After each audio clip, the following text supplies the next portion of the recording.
Inilah Injil suci menurut Santo Yohanes. Dimuliakan Tuhan.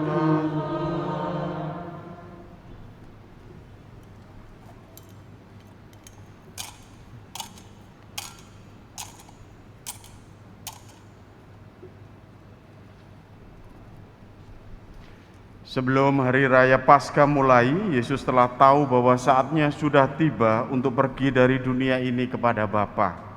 Sebagaimana Ia senantiasa mengasihi murid-muridnya, demikianlah sekarang Ia mengasihi mereka sampai saat terakhir.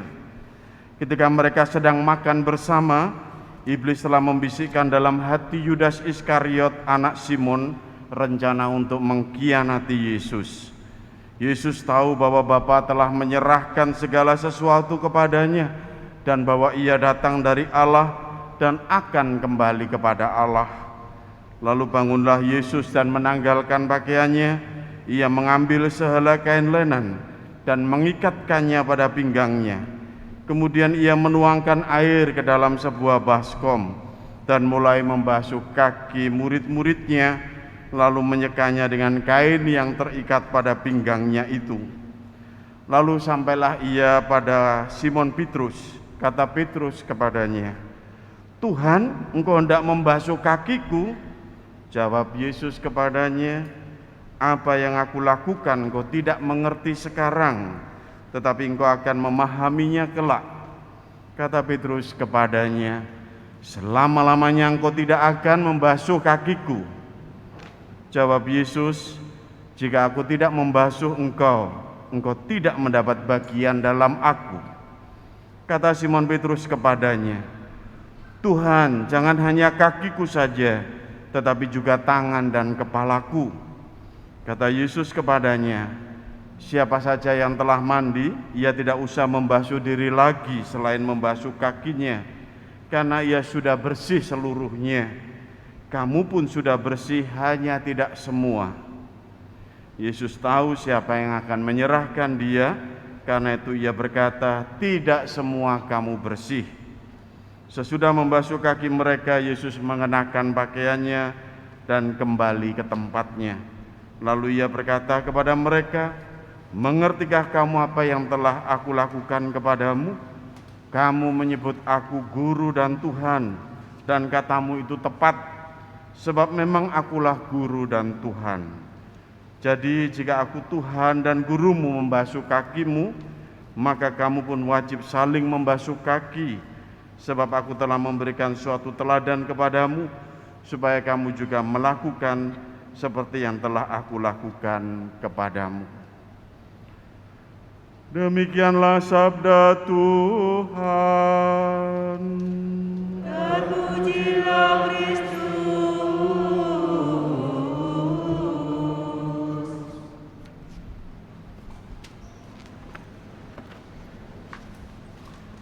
Ibu bapak, saudara-saudariku yang terkasih dalam Kristus, kita pada sore malam hari ini itu merayakan Hari Raya Kamis Putih. Kita diajak untuk menghargai kembali apa yang memang sungguh Tuhan wariskan kepada kita, yaitu perjamuan malam terakhir Yesus yang kemudian dilanjutkan oleh para murid, dilanjutkan hingga saat ini yang kita kenal dengan Ekaristi. Namanya juga orang Indonesia itu seringkali latah membanding-bandingkan Ekaristi dengan perayaan-perayaan agama lain. Ada yang juga ahli mengatakan, "Loh, Ekaristinya orang Katolik itu kan ngambil saja dari tradisi Yahudi. Tidak ada yang otentik orang Katolik itu punya Ekaristi." Tapi kalau kita melihat hari ini, kita mendengar betul bacaan pertama yang dibacakan dengan baik tadi. Tradisi Paskah orang Yahudi, perjamuan malam mereka makan itu bahannya berbeda dengan Ekaristi kita. Orang Yahudi itu harus nyembelih anak domba, makannya daging panggang anak domba, dicampur dengan roti tak beragi, diberi sayuran pahit, makanya berdiri tergesa-gesa karena mau menggambarkan mereka harus segera keluar dari tanah Mesir.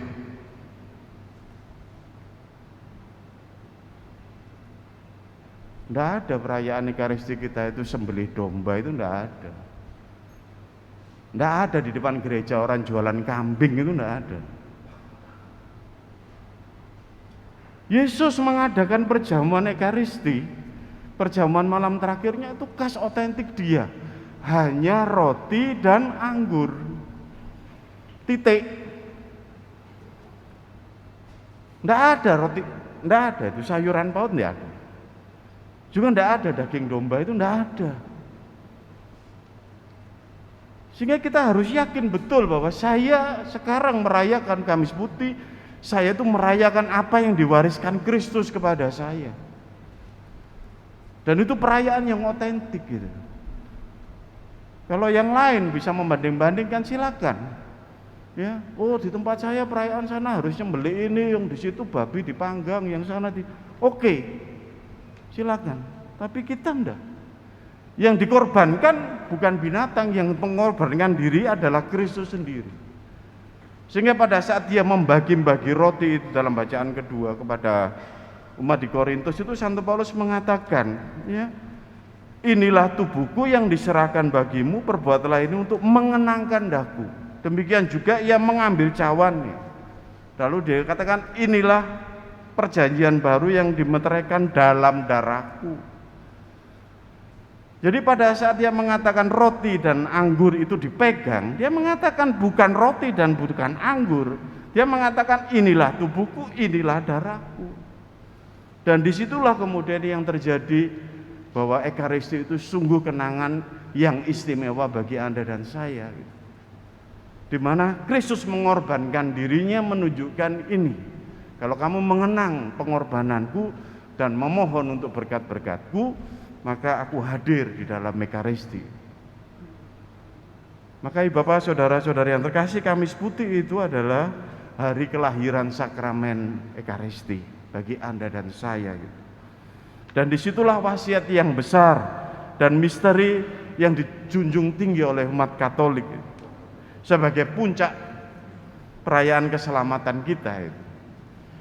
Sehingga segala hal perayaan itu digenapi dan dijangkepi, ya, dilengkapi sungguh menjadi sungguh-sungguh sempurna bersama perayaan Ekaristi ini. Ibu Bapak, saudara-saudariku yang terkasih, warisan yang kedua selain Ekaristi pada saat malam perjamuan terakhir adalah soal pelayanan. Melayani mereka, melayani orang-orang yang sungguh-sungguh membutuhkan. Yesus menunjukkan dia itu melepaskan jubahnya kemudian mencuci kaki para rasulnya. Kalau dikatakan di situ, kalau akulah guru dan Tuhanmu membasuh kakimu, maka kamu pun wajib saling membasuh kaki. Sebab itu aku memberikan teladan kepadamu, supaya kamu juga melakukan seperti yang telah aku lakukan kepadamu. Bukan pesta air, gebuyur-gebuyuran, semprot-semprotan juga bukan. Karena ada perayaan agama lain itu merayakan hari pembersihannya itu semprot-semprotan air. Pembasuhan kaki itu mengatakan, oke, saya mau melayani sampai tuntas, sampai engkau bersih sepenuhnya. Dan itu diteladankan oleh Tuhan, supaya kita itu mengikuti Dia sebagai guru dan Tuhan kita itu. Memang saling membasuh kaki, saling membersihkan itu tidak mudah. Ada banyak orang itu kalau dibersihkan tidak mau, ya. Tapi ada yang maunya mandi terus tiap hari juga ada. Dibersihkan ini dalam arti kehidupan rohani kita, sifat-sifat kita yang buruk diingatkan, ya, ditegur macam-macam tidak mau. Ya sudah, Romo saya malas, Romo saya negur dia, Romo saya malas menegur anak saya, Romo saya enggak. Teladan Yesus mengatakan, hendaklah kamu saling mencuci, hendaklah kamu saling membasuh, membersihkan satu dengan yang lain. Termasuk ngoreksi itu bagian dari membersihkan, menyucikan kembali. Ya, supaya pantas terus di hadapan Tuhan gitu. Dan yang terakhir wasiat ini, Ibu Bapak, saudara-saudari yang terkasih, dalam Kamis Putih adalah soal bagaimana Ekaristi itu dilanjutkan terus-menerus oleh mereka yang dipilih oleh Kristus dan dilanjutkan, ya, dari para rasul dan para uskup, kemudian hierarkinya terus para imam hingga saat ini. Dan ini yang menjadi juga warisan yang kekasan dari Kristus sendiri gitu. Engkaulah Petrus, di atas batu karang ini kudirikan jemaatku. Barang siapa yang kamu ikat dosanya, dia terikat. Kamu lepaskan, dia akan kamu lepaskan juga di surga. Itu artinya gambaran penerusan hierarki ini terus supaya Ekaristi berlangsung dengan baik. Ya, Ekaristi di mana Allah yang hadir memberikan makanan kepada kita semua, supaya kita pantas terus, supaya kita kuat terus, itu kemudian terus dilanjutkan dan dijaga sampai 2000 tahun hingga tahun ini terus menerus gitu. Imamlah yang bertugas untuk sungguh menjaga Ekaristi ini. Imamlah yang kemudian dipercaya untuk membagikan Ekaristi kepada Anda semua gitu. Sehingga tidak ada kemudian yang bukan imam mengadakan Ekaristi, itu tidak ada. Mungkin sebutannya perjamuan, mungkin sebutannya yang lain, tapi itu kalau di gereja kita itu Ekaristi hanya dengan imam. Maka kita hargai sungguh apa yang sudah diwariskan kepada Anda dan saya itu. Ya, rahmat perjamuan ini yang sungguh-sungguh memberikan dirinya Kristus itu supaya kita itu sungguh-sungguh makan dan minum dari tubuh dan darahnya untuk memperoleh keselamatan. Sehingga memang Bapak saudara-saudari yang terkasih, lalu Ekaristi itu menjadi sumber keselamatan kita, itu dikatakan begitu. Dan kita akan ditunjukkan betul di dalam Ekaristi itu bagaimana rahmat itu dihadirkan. Ada banyak kesaksian umat ya, kalau mengikuti Ekaristi itu ya. Dan untung kita dipersiapkan untuk mendalami ini kan. Setiap Ekaristi itu selalu ada rahmat yang sungguh-sungguh bisa dirasakan gitu. Mereka yang bingung datang misa merasa tenang. Mereka yang sungguh misalnya lemah, takut, diberanikan, dikuatkan. Mereka yang mungkin bermasalah merasakan bisa beban hidup yang berat dilegakan. Yang berdosa merasa saya dekat dengan Tuhan, disempurnakan, saya diampuni dan sebagainya. Pernah saya mendampingi seorang umat itu masalahnya ngeruntel gak karu-karuan, bingung sampai saya ini. Kalau dikejar sini masalahnya di sini, dikejar di sini, di sini, di sini. Saya bilang melok misa baik, Ekaristi aja bilang. Karena di situ biar Tuhan yang sungguh memberikan rahmatnya yang paling dibutuhkan gitu. Ya. Dan ternyata betul banyak orang memberi kesaksian ini. Nah, Bapak saudara-saudariku yang terkasih dalam Kristus, mengapa ini penting buat kita? Karena Anda dan saya itu kelaparan kita itu kurang gizi 2 tahun. Bisa enggak Anda selama 2 tahun ini? Rutin enggak setiap minggu? Enggak bisa, Rong. Mau rutin enggak bisa. Saya tekankan ini penting karena Anda dan saya ini kurang gizi. Sehingga kalau kita kemudian sekarang mulai sungguh mau diberikan Ekaristi, betul saya ini sungguh merindukan Tuhan yang hadir.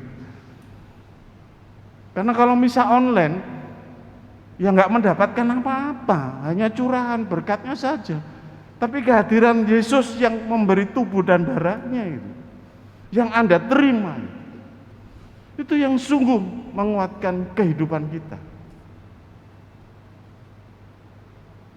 Dan kita lihat memang bagaimana Bapak Uskup Gembala kita begitu sungguh melihat keprihatinan umat merindukan Ekaristi. Supaya umat bisa hadir, menerima kehadiran Kristus secara nyata. Ya. Makanya kita terima, inilah tubuhku, inilah darahku. Tubuh Kristus, darah Kristus. Dan itu yang diwariskan kepada Anda dan saya dalam perayaan perjamuan Kamis Putih ini. Maka Bapak saudara-saudari yang terkasih, kita dipanggil untuk kembali kepada Ekaristi yang sungguh-sungguh. Saya menyapa Anda yang masih belum bisa melihat Ekaristi sebagai sumber kehidupan Anda. Jangan-jangan Anda kurang gizi sehingga uring-uringan terus, banyak masalah, tidak mendapatkan pencerahan. Ya karena tidak disertai dengan kekuatan rahmat Kristus. Saya menyapa Anda di Kamis Putih ini, mari kita kembali mencintai Ekaristi, kita menghargai kehadiran Kristus, yang diwariskan kepada kita dengan caranya sendiri, dan kita hargai sungguh bagaimana Kristus yang mengorbankan dirinya, melayani kita sampai wafatnya, memberikan tubuh dan darahnya untuk menguatkan kehidupan kita. Semoga Ekaristi dalam Kamis Putih ini menguatkan Bapak Ibu saudara-saudari yang terkasih, menguatkan Anda semua kembali untuk bersemangat mencintai Kristus dan gerejanya, mencintai Ekaristi sebagai sumber kehidupan Anda, dan mengajak juga berkat-berkat ini Anda bisa juga salurkan semangat berekaristi kepada seluruh anggota keluarga dan siapapun.